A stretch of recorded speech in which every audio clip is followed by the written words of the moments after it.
Visto che fino ad ora ho fatto pochissimi video riguardo artiste donna, è doveroso che vi ripeta che in realtà nomi di artiste donna nella storia dell'arte ce ne sono molti. Vero che il problema della rarità riguarda soprattutto l'arte precontemporanea, mentre per l'arte contemporanea abbiamo già tanti nomi a riguardo. Su questo vorrei mettere in evidenza qualcosa che molti di voi sicuramente non gradiranno, ovvero che tantissime artiste donna vengono considerate solo se hanno dietro di sé una storia tragica. Un esempio molto noto è quello della pittrice Artemisia Gentileschi. In questo video vi parlo di una pittrice che un tempo era abbastanza presente nei libri di storia dell'arte, soprattutto quando si parlava di pochi nomi femminili legati alla pittura. Il suo nome era letteralmente sempre presente, ma il suo nome oggi è diventato invece sempre meno presente ed è un po' strano in un periodo dove già nei libri scolastici si cerca di rivalutare e riconoscere i grandi personaggi femminili della storia. La pittrice di cui vi parlo in questo video si chiama Rosalba Carriera. Forse il suo problema è che la sua vita non fu un'esistenza tragica, segnata da eventi traumatici, da violenze, maltrattamenti, e pensare che quando era in vita Rosalba Carriera ebbe molto successo, ebbe tantissima fortuna, fu molto apprezzata. Ma la più grande fortuna di Rosalba Carriera fu quella che, all'incontrario di tantissime artiste donna, lei non rientra nella lista dei figli d'arte, come invece rientra l'arcinota Artemisia Gentileschi.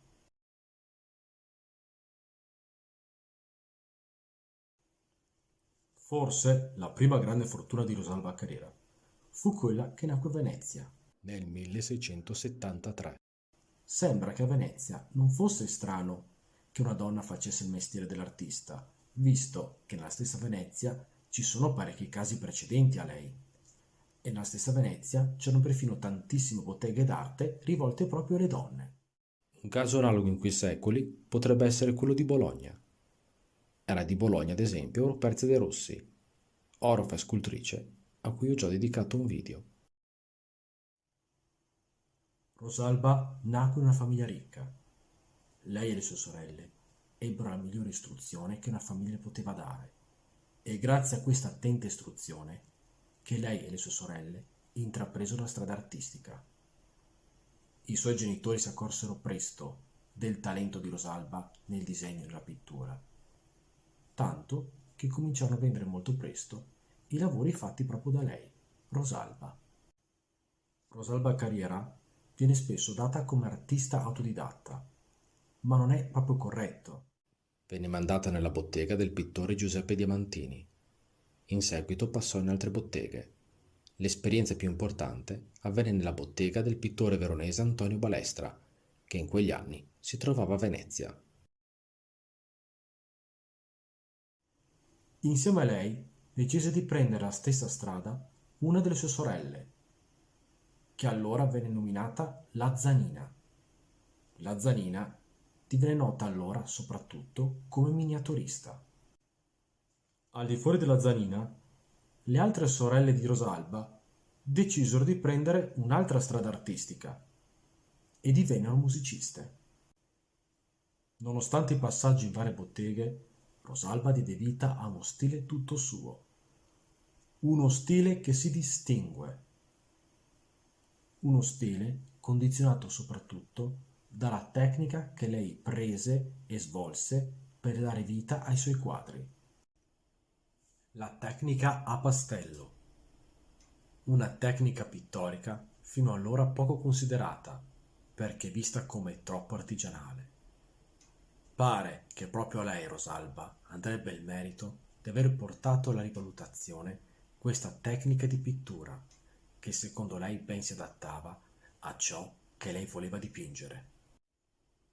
Ancora oggi molti sostengono che sia stata proprio lei a capire, se non proprio a scoprire, il potenziale di questa tecnica pittorica. Buona parte dei suoi lavori sono ritratti, dove il soggetto dipinto è avvolto da un'atmosfera di raffinatezza e dove trionfano le tonalità bianche e anche qualsiasi forma di colore chiaro. In questi dipinti Rosalba provò proprio a dimostrare uno di quelli che secondo lei erano i potenziali della pittura a pastello, ovvero la capacità di dipingere dei particolari effetti luminosi.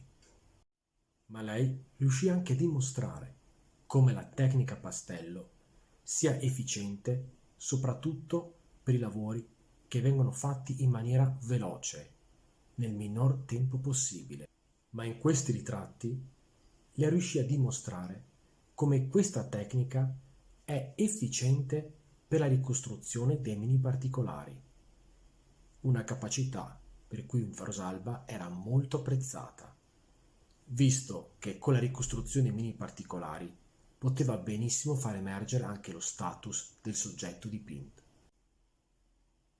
Infatti, buona parte dei soggetti ritratti erano componenti di famiglie ricche. Molti di questi erano stranieri e molti di questi stranieri si trovavano allora in Italia in quanto impegnati nei loro Grand Tour. Proprio per questo che Rosalba ebbe molto successo da parte dell'utenza straniera. Tra i suoi committenti ci furono molti ambasciatori stranieri che allora si trovavano a Venezia. Questi ambasciatori promossero l'arte di Rosalba e fu così che la sua popolarità uscì dai confini veneziani e poi da quelli italiani. Lo status delle persone da lei ritratte lo si può notare dai loro abbigliamenti, dalle loro pettinature e dai loro gioielli, ma anche da altri particolari, come gli animali domestici. Il ritratto che più di tutti riassume queste sue abilità potrebbe essere proprio il suo lavoro più famoso, La dama con il pappagallo. Ma nonostante la raffinatezza e l'eleganza, Rosalba non rinunciava a ricostruire, ma senza disonore, perfino i difetti fisici. E per rendere questi ritratti più credibili, usava come soggetto se stessa. Nel suo repertorio ci sono infatti molti autoritratti, dove lei mette in evidenza perfino l'avanzare dell'età e delle malattie. Le sue opere erano spesso in quadri di piccole dimensioni. In queste opere riusciva a ricostruire i minimi particolari al limite del maniacale.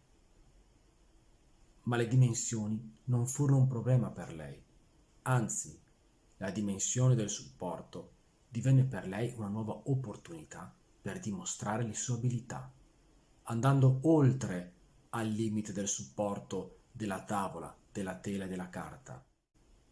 Arrivò a dipingere dei quadri quasi minuscoli su placche di avorio e proprio questa pittura su placca d'avorio è considerata di sua creazione. Molti sostengono che proprio su queste placche d'avorio dipinte sono concentrate tutte le sue abilità, particolari che lei considerava artisticamente come giusti per le donne. Su queste placche d'avorio dobbiamo evidenziare una cosa molto importante. Molte di queste placche in avorio dipinte erano in realtà incastrate in supporti come cofanetti, gioielli, tabacchiere, solo per fare degli esempi. Ora torniamo a parlare della vita di Rosalba, il cui successo fu molto veloce. All'inizio vendeva i suoi quadri insieme alla sua famiglia, ma presto divenne economicamente indipendente. Lei sapeva amministrare le sue finanze, tanto da diventare quella che oggi potremmo considerare come un'imprenditrice. Già in quegli anni a Venezia ricevette parecchie commissioni per ritrarre i regnanti stranieri che passavano per la città lagunare e continuò a ricevere questi tipi di commissioni anche negli anni in cui si trovava fuori da Venezia, come a Roma, dove risiedette dal 1705. E proprio nella città papale fu la prima donna in assoluto ad essere ammessa all'Accademia di San Luca, la più importante accademia di pittura della futura capitale italiana. In seguito si spostò a Bologna, dove venne ammessa all'Accademia di Belle Arti della città, per poi tornare brevemente nella sua Venezia.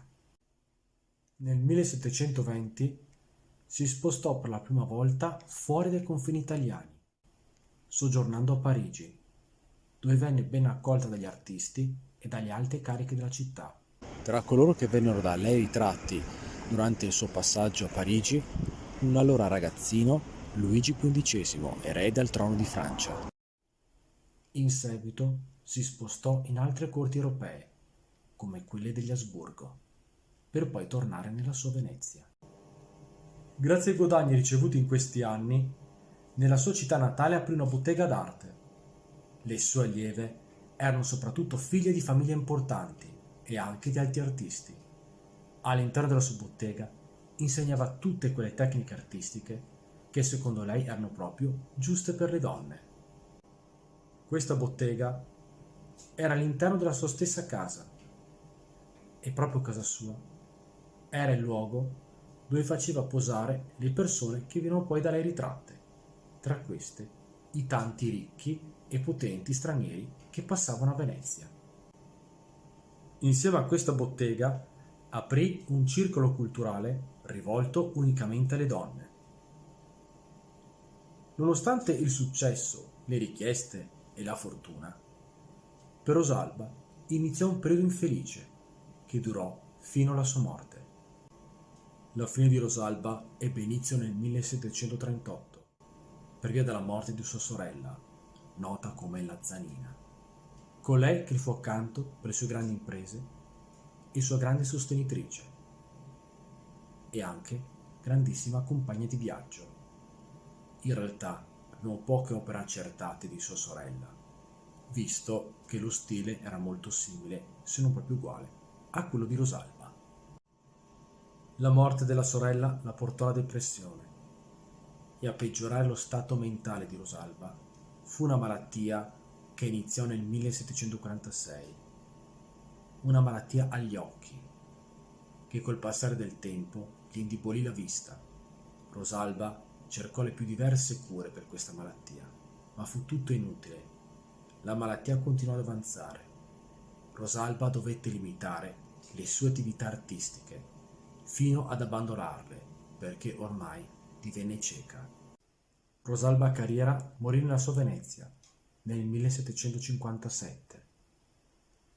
Lei non si sposò mai e per questo non ebbe eredi. Diede così la sua arte in eredità alla città. Lei, insieme ad altri artisti della stessa città, come i vedutisti Canaletto e Guardì, solo per fare degli esempi, rappresenta uno degli ultimi cenni di splendore di una città che a partire da quegli anni non vide proprio un periodo florido. Spero che questo video vi sia piaciuto e arrivederci ai prossimi video.